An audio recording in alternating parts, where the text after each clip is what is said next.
Gráficos, tabelas e população. Agenda.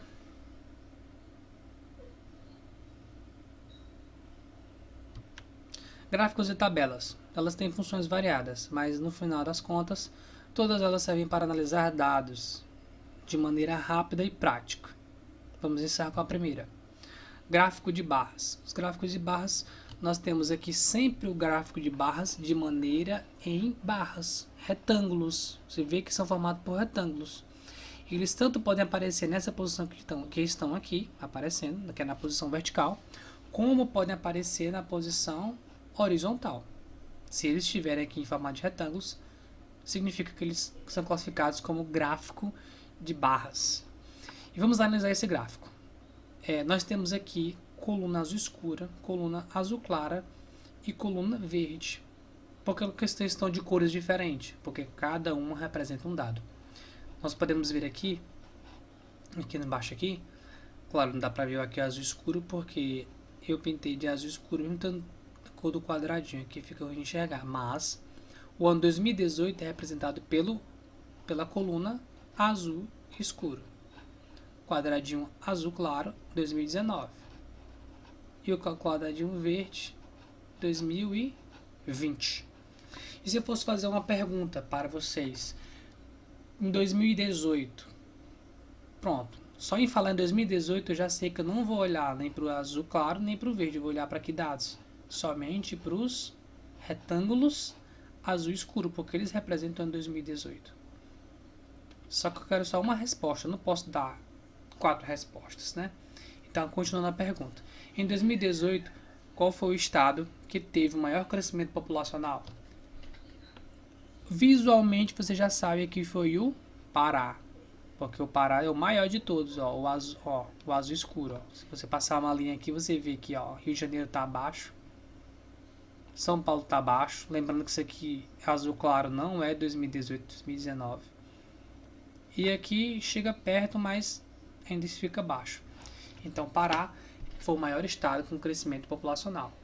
Mas se eu perguntasse qual desses estados teve o menor crescimento populacional, você diria qual? Tempo para você pensar. 5, 4, 3, 2, 1. A resposta certa seria Rio de Janeiro. Porque Rio de Janeiro é representado pelo azul claro. O azul claro, pela minha legenda, é 2019. E ele é o menor de todos. Você vê claramente que ele é o menor de todos. Então, numa tabela nós temos as informações na vertical e na horizontal. Normalmente, geralmente, na horizontal teremos datas, anos, semestre, trimestre, bimestre, nomes de países, nomes de lugares, nomes de pessoas, mas a classe bem redundante substantivo próprio.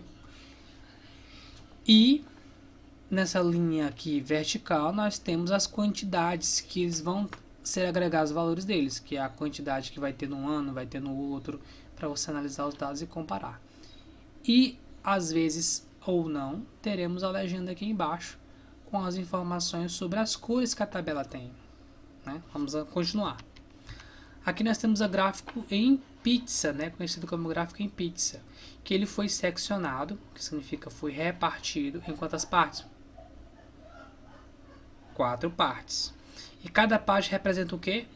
Pela legenda aqui nós sabemos que cada parte representa um trimestre. O azul escuro, trimestre 1, azul claro, trimestre 2, verde escuro, trimestre 3 e verde claro, trimestre 4. Aqui nós podemos comparar os valores de um total para descobrir um único valor de uma parte. Uma informação importante, se eu vou tirar daqui, fiz essa pergunta. Qual trimestre houve maior vendas? Seria o primeiro trimestre. Mas qual trimestre teve menos venda? Seria o terceiro trimestre. Então ele é conhecido como gráficos de setor, vulgarmente conhecido como gráfico de pizza, né? Forma de pizza. Aqui nós temos o gráfico de linhas, né? Por 3 linhas aqui podemos representar 3 produtos. Produto A, produto B, produto C. Cada um com um crescimento e um declínio. Ou estável, reto, teve um crescimento e um crescimento.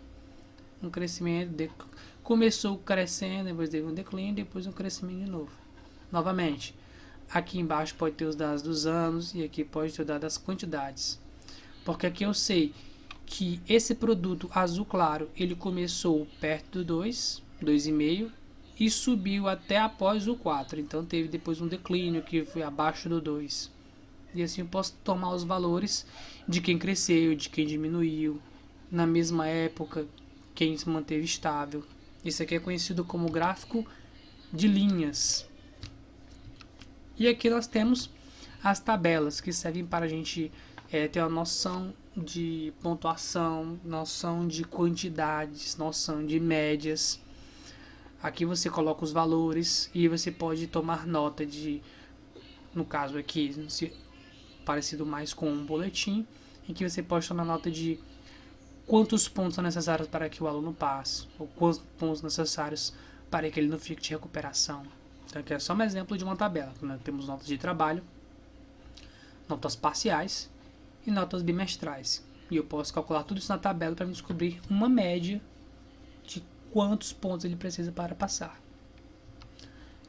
E agora vamos falar sobre população absoluta brasileira. População absoluta no Brasil, que é uma grande população no Brasil. O Brasil ele possui a quinta maior população do mundo. Em primeiro lugar nós temos China, depois vem Índia, Estados Unidos, Indonésia e por quinto lugar temos o Brasil. E o que é uma população absoluta? A população absoluta é o total de habitantes em um local. Muito bem, pessoal, chegamos ao fim da nossa aula. Aqui foi só apenas uma aula introdutória, teremos o caderno, em seguida, sobre esse assunto, mas foi apenas uma aula introdutória. Na próxima aula que nós aprofundaremos, falaremos sobre densidade demográfica. Esses assuntos eles serviram como uma base para que possamos trabalhar com densidade demográfica. Porque para se falar sobre esse assunto, era necessário fazer o ajuste desse conteúdo. Então, vocês precisariam saber sobre gráficos e população absoluta brasileira. Agora, como vocês já sabem, podemos entrar agora no assunto sobre densidade demográfica, taxa de natalidade, taxa de mortalidade, entre outros assuntos afins sobre isso. Até a nossa próxima aula de geografia. Tchau!